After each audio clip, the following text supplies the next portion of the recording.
সুপ্রিয় দর্শক আসসালামু আলাইকুম। Welcome back to my channel Falgun Siami food corner. দেশ কিংবা দেশের বাইরে যে যেখান থেকে আমার ভিডিওটি দেখছেন সবাইকে জানাচ্ছি আন্তরিক শুভেচ্ছা ও ভালোবাসা। আশা করি আপনারা সবাই ভালো আছেন। দর্শক, আজকের রেসিপিতে আপনাদের জন্য থাকছে মন প্রাণ জুড়ানো মিষ্টি দই। দর্শক, বাইরে প্রচণ্ড গরম এবং অস্বস্তিকর একটা পরিবেশ।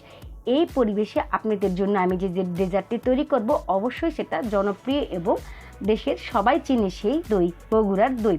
আমি উত্তরবঙ্গের মেয়ে, আমার বাড়ি নওগাঁতে। বগুড়া এবং নওগাঁ খুব পাশাপাশি একটা জায়গা। আমরা বেশিরভাগ এই দইটা বগুড়া থেকেই কিনে খেয়ে থাকি এবং নওগাঁতেও কিন্তু এই দইটা পাওয়া যায়। তো দর্শক, আমি চেষ্টা করেছি বগুড়ার মতো একটা লুক দিতে, জানি না সেটা সঠিকভাবে পারবো কিনা, তবুও আপনাদের জন্য আমি এই প্রয়াসটা রাখছি। আশা করছি আমার ভিডিওটি আপনাদের ভালো লাগবে। ঘরে তৈরি ঠান্ডা দই খেলে মন প্রাণ জুড়িয়ে যাবে এবং শরীরে একটা স্বস্তি পাবেন। যারা আমার চ্যানেলে ভিডিওটি নতুন দেখছেন তারা অবশ্যই আমার চ্যানেলটি সাবস্ক্রাইব করে দিবেন এবং পাশে থাকা বেল আইকনটি প্রেস করে দিবেন, তাহলে সবার আগে আমার ভিডিও নোটিফিকেশনটি আপনার কাছে পৌঁছে যাবে। ফেসবুক পেজ থেকে দেখলে অবশ্যই আমার পেজটি ফলো করে দিবেন। তো চলুন দর্শক, শুরু করে দিচ্ছি মূল রেসিপিটি। প্রথমে চুলায় আমি একটা ডিপ ফ্রাই প্যান নিয়ে নিয়েছি এবং তাতে আগে থেকে জাল করা দুধ দিয়ে দিচ্ছি 1 লিটার। আমি এখানে 1.5 লিটার দুধ নিয়েছি এবং আগে থেকে জাল করে সেটা কমিয়ে 1 লিটার তৈরি করেছি। এর কারণ হচ্ছে দুধটা আগে থেকে জাল করে নিলে আর বেশি জাল করতে হয় না। এতে আমি দিয়ে দিচ্ছি 1/2 কাপ পরিমাণ চিনি। চিনি দুধের মধ্যে দেওয়ার পর একটা পানির ভাব আসে, সেটা ভালো করে আমি জ্বালিয়ে চিনির পানিটা শুকিয়ে নিব। এক্ষেত্রে চুলার তাপমাত্রা মিডিয়ামে রাখতে হবে যাতে করে নিচ থেকে দুধটা লেগে না আসে। ভালোভাবে নাড়াচাড়া করে চিনিটা দুধের সঙ্গে আমি মিশিয়ে নিলাম। সুন্দর একটা ফ্লেভারের জন্য এখানে দিয়ে দিচ্ছি 3টা এলাচ। এখানে আপনারা কিন্তু এলাচ গুঁড়াটাও ব্যবহার করতে পারবেন, যার যেটা ইচ্ছা সেটাই ব্যবহার করলেই চলবে। এভাবে ভালোভাবে নাড়াচাড়া করার পর দুধটাকে আমি 3 থেকে 4 বার বলকিয়ে নিব যাতে করে চিনির পানিটা শুকিয়ে আসে। ভালোভাবে নাড়াচাড়া করে বলক আসার পর আমি এটাকে চুলা থেকে নামিয়ে নিব। দেখতেই পাচ্ছেন ভালোভাবে বলক চলে এসেছে এবং আমি কিছুক্ষণের জন্য এটাকে আবার একটু নাড়াচাড়া করছি যাতে করে আর একটু দুধটা ঘন হয়। দর্শক, দই তৈরির জন্য অবশ্যই দুধটা ভালো মানের হওয়া একান্তই প্রয়োজন। ফুল ক্রিমযুক্ত দুধ হলে সেই দই খেতেও ভালো লাগে এবং এটাও দ্রুত জমাট বাঁধতে সাহায্য করে। এবারে আমি এই চুলা থেকে বলকানো দুধটা নামিয়ে একটা পাশে রেখে দিব। এরপর আমি চলে যাব চিনির ক্যারামেল তৈরির জন্য। চুলায় আরেকটি ফ্রাই প্যান বসিয়ে দিয়েছি এবং তাতে দিয়ে দিলাম 4 টেবিল চামচ পরিমাণ চিনি এবং দিয়ে দিচ্ছি 2 টেবিল চামচ পরিমাণ পানি। চিনি আর পানিটা ভালো করে আমি মিশিয়ে নিব।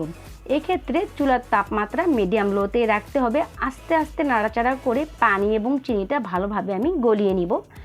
একটু একটু করে নাড়াচাড়া করতে হবে এবং একটা বলক চলে আসার পর আবার একটু নাড়াচাড়া করতে হবে।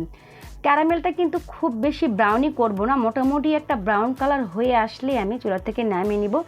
দর্শক, দেখতেই পাচ্ছেন আস্তে আস্তে কিন্তু ক্যারামেলের কালারটা চেঞ্জ হয়ে যাচ্ছে এবং সুন্দর সোনালি আভা যুক্ত একটা কালার চলে এসেছে।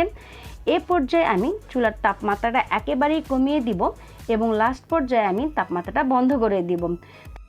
দেখুন চিনির ক্যারামেলটা কত সুন্দর ব্রাউন কালার হয়েছে। এখানে আমি একটা ছোট্ট টিপস বলে দিতে চাই, ক্যারামেলটা ঠান্ডা করে নেওয়ার পর কিন্তু এখানে দুধ অ্যাড করবেন।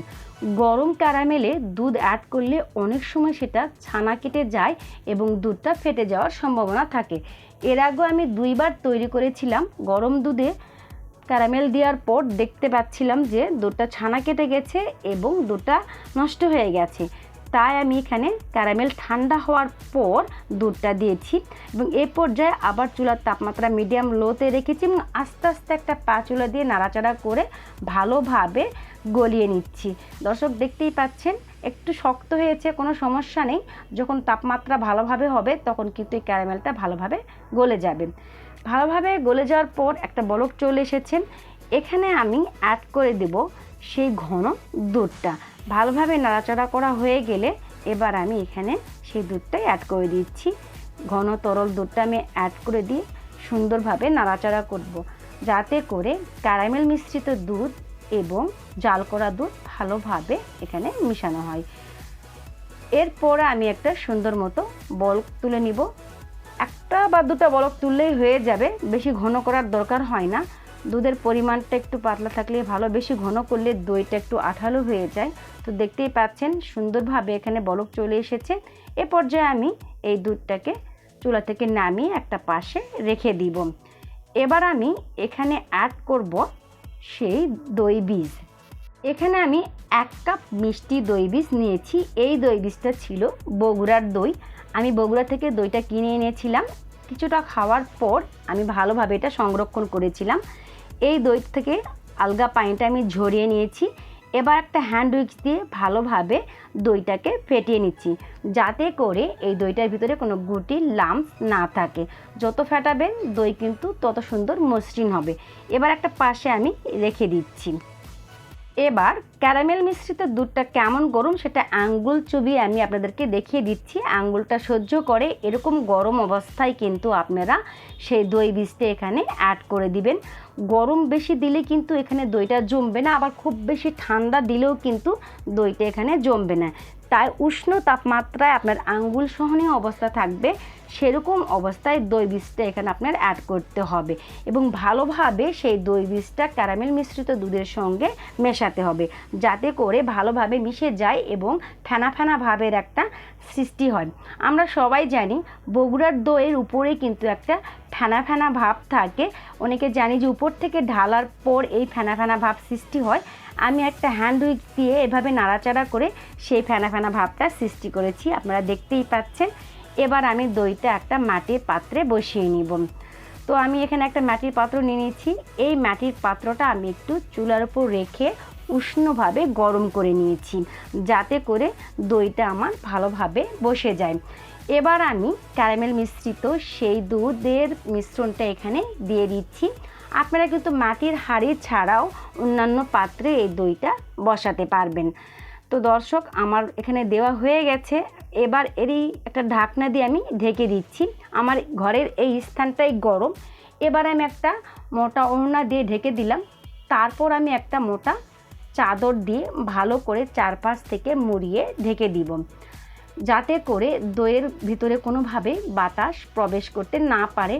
এভাবে করে আমি 12 ঘন্টার জন্য এটাকে রেখে দিব, কারণ এখন এমনিতেই গরম, চারপাশটা প্রচণ্ড গরম। এই গরমে কিন্তু মাশাআল্লাহ দইটা ভালোভাবেই বসে যাবে, কোনো সমস্যা হবে না। শীত হলে একটু সমস্যা হয়।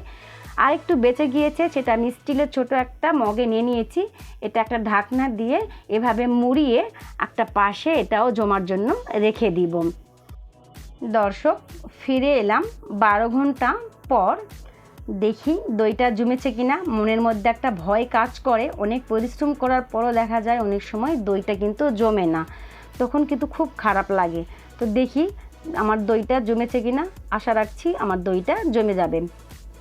ঢাকনাটা উঠিয়ে আপনাদেরকে দেখিয়ে দিচ্ছি। ইনশাল্লাহ আমার দইটা জমে গেছেন এবং সুন্দরভাবে জমেছেন। হাঁড়িটা আপনাদেরকে খুব কাছ থেকেই দেখিয়ে দিচ্ছি। দেখুন কত সুন্দরভাবে আমার দইটা জমেছে। আমি এপাশ ওপাশ করেই দেখিয়ে দিচ্ছি, একটু নড়ছে না। মাশাআল্লাহ অনেক সুন্দর হয়েছে। এবার একটু দই আমি স্টিলের ছোট একটা গ্লাসে বসিয়েছিলাম, সেটাও সুন্দরভাবে বসে গেছে, কোনো সমস্যা হয়নি। দই বসানোর জন্য যে কোনো পাত্রে কিন্তু হতে পারে, যদি আপনি দইয়ের উপকরণগুলো সঠিকভাবে দিতে পারেন। আমার দইয়ের রেসিপি যদি আপনাদের ভালো লেগে থাকে অবশ্যই কমেন্ট সেকশনে আমাকে কমেন্ট করে জানিয়ে দিবেন। ধৈর্য সহকারে আমার সম্পূর্ণ ভিডিওটি দেখার জন্য আপনাদেরকে আমি আন্তরিকভাবে কৃতজ্ঞতা জানাচ্ছি। দই তৈরির সকল উপকরণ আমি ডেসক্রিপশন বক্সে লিখে রাখবো, আপনারা অবশ্যই সময় করে সেটা দেখে নেবেন। দর্শক, আরও একটি নতুন ভিডিও দেখার আমন্ত্রণ রইল। সে পর্যন্ত আপনারা সবাই ভালো থাকবেন। বাহিরে প্রচণ্ড গরম, সেজন্য আপনারা বেশি বেশি করে তরল জাতীয় খাবার গ্রহণ করবেন।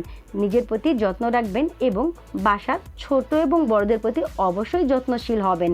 বাইরে বের হওয়ার সময় ছাতা, পানির বোতল এবং টিস্যু পেপার ব্যবহার করবেন। শিশুদেরকে রোদের নাগালের বাইরে রাখবেন। তারা অসুস্থ হলে দ্রুত স্বাস্থ্যকেন্দ্রে নিয়ে যাবেন। আপনাদের প্রতি ভালোবাসা রেখে আজ এখানেই বিদায় নিচ্ছি। আল্লাহ হাফেজ।